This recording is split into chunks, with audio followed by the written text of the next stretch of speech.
Seusai ditetapkan Komisi Pemberantasan Korupsi sebagai tersangka, Gubernur Kalimantan Selatan Syahbirin Nur alias Paman Birin mengajukan pra-peradilan. Pengajuan pra-peradilan tersebut atas penetapan tersangka yang dilakukan Komisi Pemberantasan Korupsi terhadap dirinya. Sidang perdana gugatan pra-peradilan yang diajukan Syahbirin Nur akan digelar di Pengadilan Negeri Jakarta Selatan pada Senin 28 Oktober 2024 mendatang.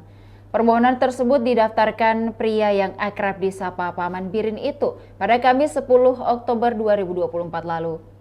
Perkara itu akan diperiksa dan diadili Hakim Tunggal Afrizal Hadi dan Panitera Pengganti Komar. Laman Sistem Informasi Penelusuran Perkara atau SIPP PN Jakarta Selatan belum menampilkan petitum permohonan. Diberitakan Syahbirin Nur ditetapkan sebagai tersangka oleh KPK karena diduga terlibat dalam kasus penerimaan suap dan atau gratifikasi terkait proyek di Dinas PUPR Kalsel.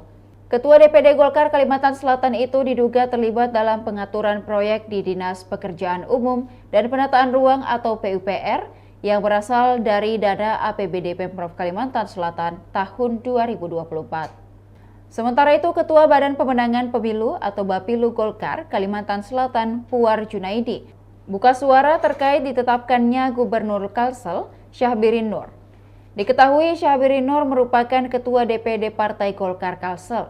Puar membantah bahwa Syahbirin Nur terlibat dalam kasus dugaan korupsi ini. Dia menduga nama Syahbirin Nur dipakai oleh anak buahnya untuk mendapatkan fee terkait proyek di Pemprov Kalsel. Puar juga mengatakan hal semacam itu lazim terjadi di daerah lain. Di sisi lain, Puar juga meluruskan bahwa Syahbirin tidak terlibat saat KPK melakukan giat operasi tangkap tangan pada Minggu 6 Oktober lalu. Dia mengatakan KPK hanya menjaring 6 orang saat melakukan operasi tangkap tangan, termasuk 2 pejabat di Pemprov Kalsel, yaitu Kepala Dinas PUPR Pemprov Kalsel, Ahmad Solhan, dan Kepala Bidang Cipta Karya Dinas PUPR Kalsel, Yulianti Erlina.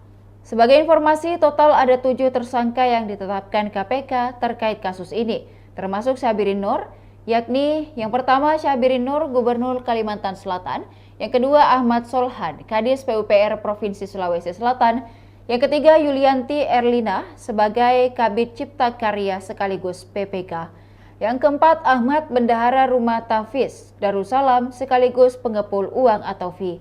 Yang kelima, Agustia Febri Andrean, PLT Kabak Rumah Tangga Gubernur Kalimantan Selatan.